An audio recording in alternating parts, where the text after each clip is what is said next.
Why do you think we are not angry enough? Because anger is exhausting, and we're already tired. Paying bills, doom scrolling, working jobs that don't care if we live or die. By the time we get to the thing we should be angry about, there's nothing left. We are angry enough. They know this. Why do you think they're so concerned with keeping that anger directed at the wrong people and having us under constant surveillance?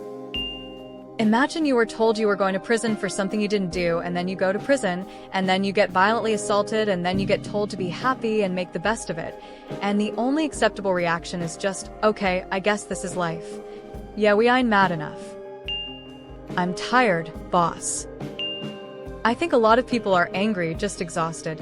Most people are stuck in survival mode. Bills, work, bad sleep, non-stop bad news, doom scrolling, stress about the future. And after a certain point, your brain stops turning anger into action and starts turning it into numbness instead. There's actually a term for it called outrage fatigue, where people get emotionally drained from constant exposure to problems and bad news. And honestly, modern life gives people just enough distraction. Because some of us actually always are angry. Europe is willing to skip jobs, shut down train routes, close major attractions for literally any reason. They have kept their government in check and working for them. Here in America, we're just taking the beatings without any pushback.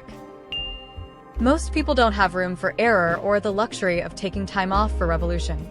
People are busy keeping their heads above water.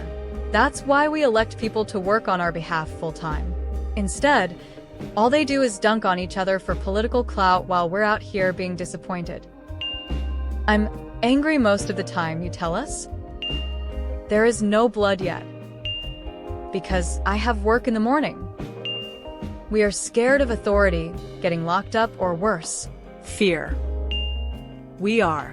We just don't have well-directed, coherent, and cohesive anger. To many cultures, all wanting something different prevents mass focus on singular issues and change. We'd rather hate people who disagree with us and call anyone who won't comply with our opinion racist or phobic. Anger is both exhausting and addicting. This is why extremists, usually right-wing, always employ outrage, anger, and racism into their broadcasts and writings. It hooks people that unknowingly are being hooked. We do not need more anger about the current administration. Rather, we need more careful thought, more long-range planning, and better ways to utilize donations to reach our goals, and not waste any of this on anger, which is wasted energy. Still got too much to lose. We are too distracted by our phones to be angry. It's because we choose peace. Sometimes we just look over things that isn't relevant to us, though it makes us angry. Can't post a GIF, but if I could, it would be banners saying, "I'm always angry," and then turning into the Hulk. Because acceptance is easier than anger. Who isn't angry enough? Why be angry? I'm not angry because it seems the things to be angry over are developed to make me angry. If I get angry, they win. Fast food and entertainment, baby. I have a whole lot of excuses. People aren't suffering enough yet.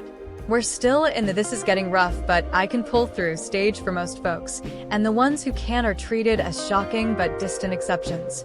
And morals are cheap. Almost.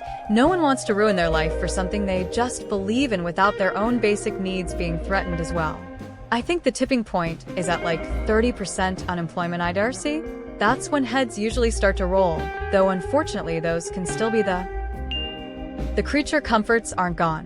When food, gas, water, and power get disrupted, that's when things escalate.